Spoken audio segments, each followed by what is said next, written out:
Hi everyone, hope you are doing well from wherever you're watching this channel, depending on your time zone. Now today, Azimio la Umoja had a press conference, and in that press conference, they were addressing close to three main issues. Number one, the issue to do with the mass action. On that one, they have confirmed mass action is going to go on Monday as earlier announced. Nothing is going to stop that. Number two, they were addressing on the issue to do with the Shakahola mass killing and the links. On that one, Azimio has been able to demonstrate how Statehouse and Karen has been linked to the cult leaders in this country and the operation at large. Number three, the Azimio position as far as the issue of formation of judiciary of inquiry in the Shakahola saga. On that one, Azimio has a contrary view to what Ruto is planning to do. So today, I want us to focus more on the issue of Shakahola mass killing and the links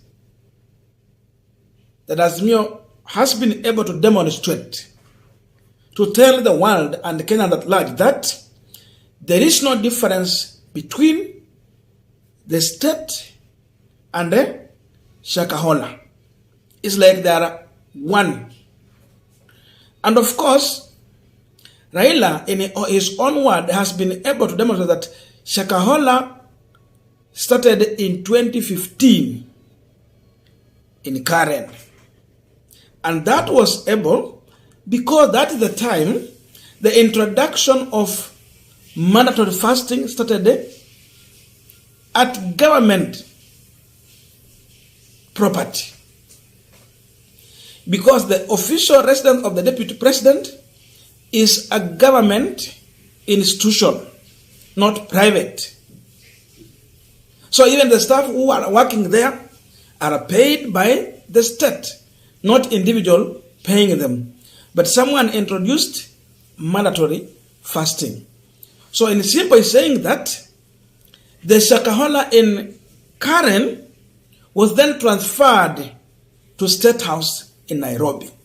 Today we are being told that on every Wednesday there is mandatory fasting, and they does not care whether you are a Christian, Muslim, or you are an unbeliever, or a Buddhist, or even a Hindu. They don't care about that. You have to fast. Whether you are an Anglican, a Catholic, Protestant, Pentecostal, Evangelical, whichever, you have to align with what they are doing there. No carrying food into that property, and you cannot consume anything in form of food, including even water. So first of all, I wanted to listen to Raila Amolo Odinga because he's even bringing in the issue of the faith diplomacy. And we talked earlier on this one. I think it's like 2 months ago when William Ruto and the First Lady were at the UN, and she introduced that thing of the faith diplomacy. So first of all, listen to Raila Amolo Odinga delivering a message to Rachel Ruto as far as the issue of cult worship in this country is concerned. These cultic pastors were among the people who supposedly sanctified Statehouse when Ruto arrived there, pretending to be holier than every other Kenyan. They proceeded to prophesy how great his regime would be. 4. These so-called pastors have organized mega prayer rallies attended by so-called prayer warriors that include Mr. Ruto, Mr. Rigathi Gachagua, and their spouses, supposedly to sanctify the land. They ended up defiling the land. 5. These so-called pastors aided the introduction of mandatory fasting that started in 2015 at the DP's residence in Karen, and which have been carried over to Statehouse, where everyone is compelled to fast every Wednesday, regardless of their faith, effectively making Statehouse essentially a Shakahola Annex. 6. Sometime in May 2022, Mr. Ruto's family claimed to have prayed for impure borehole water at their current residence and turned it into clean when a purification machine had failed. We see no difference between this claim and the outrageous ones made by cult pastors, like performing fake miracles and extorting money from believers with the calls like tuma mbegu ya 310 or fast until you meet Christ. 7.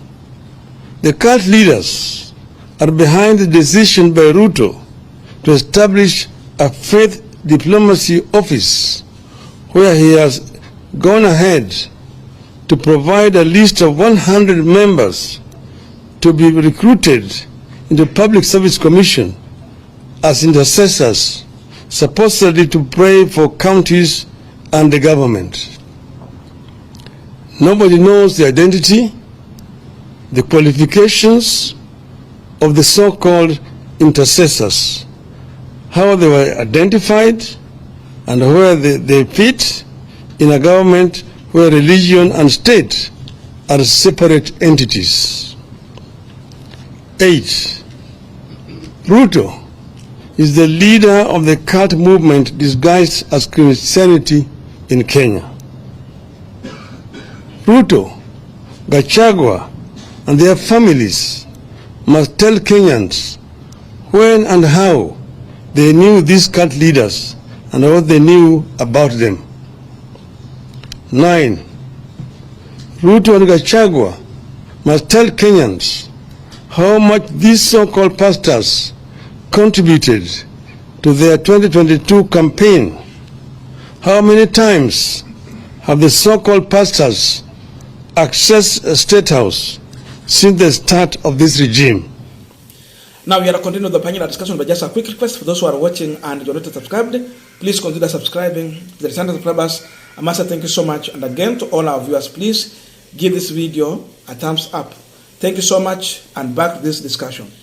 Now, when Rachel Ruto was at UN conference, she delivered a speech, and in her speech, she was very clear that for her, she's going to champion for the faith diplomacy in Kenya.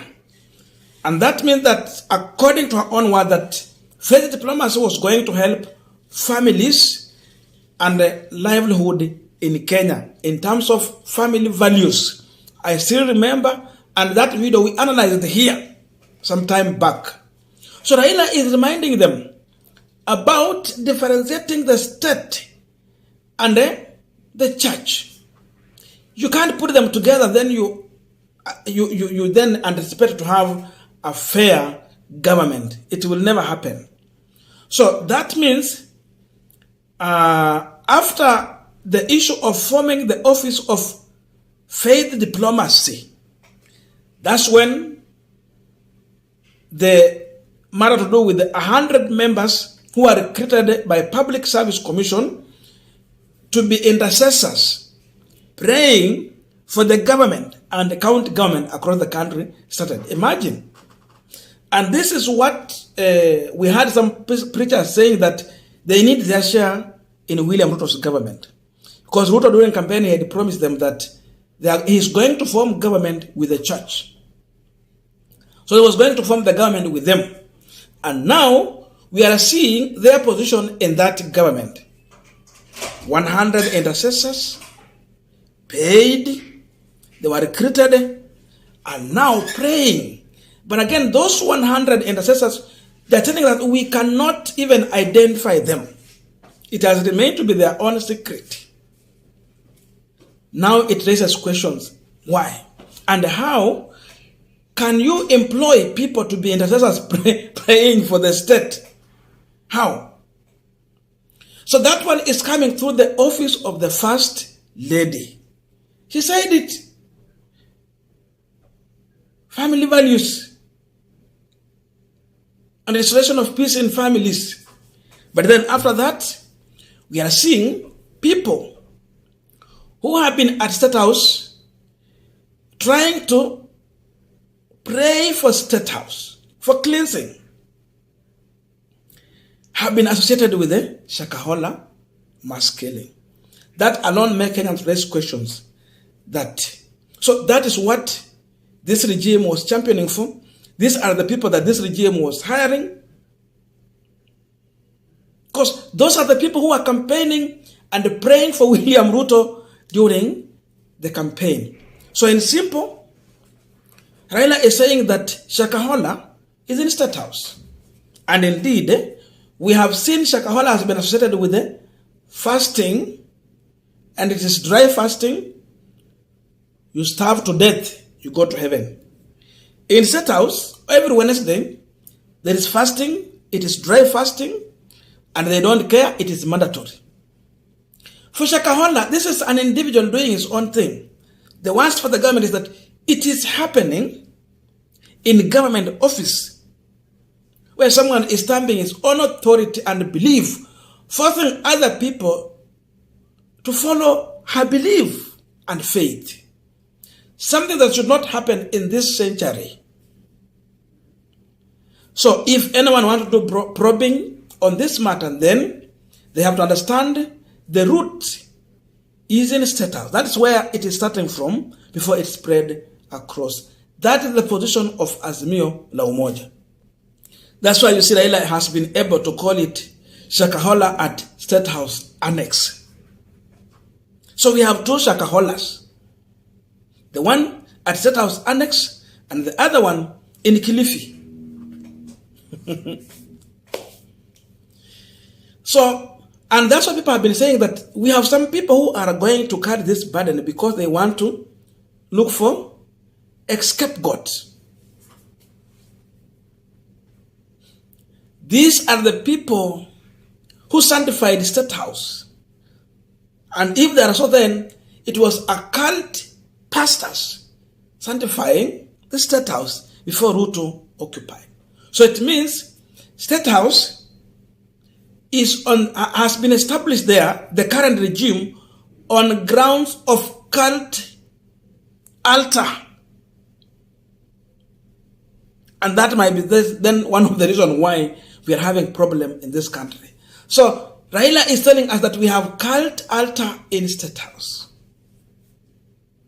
established by these cult preachers who have been able to organize for those interdenominational prayer service event and welcomed William Ruto in the same rallies to address them. Now, lastly, Raila has been able to talk about the issue of turning and purify dirty water into clean water. It was a borehole water. We know the person who claimed to have done that. It was Rachel Ruto. That time, the purifying machine had failed to function. So that means she prayed, according to her, the water was purified and it was ready for use.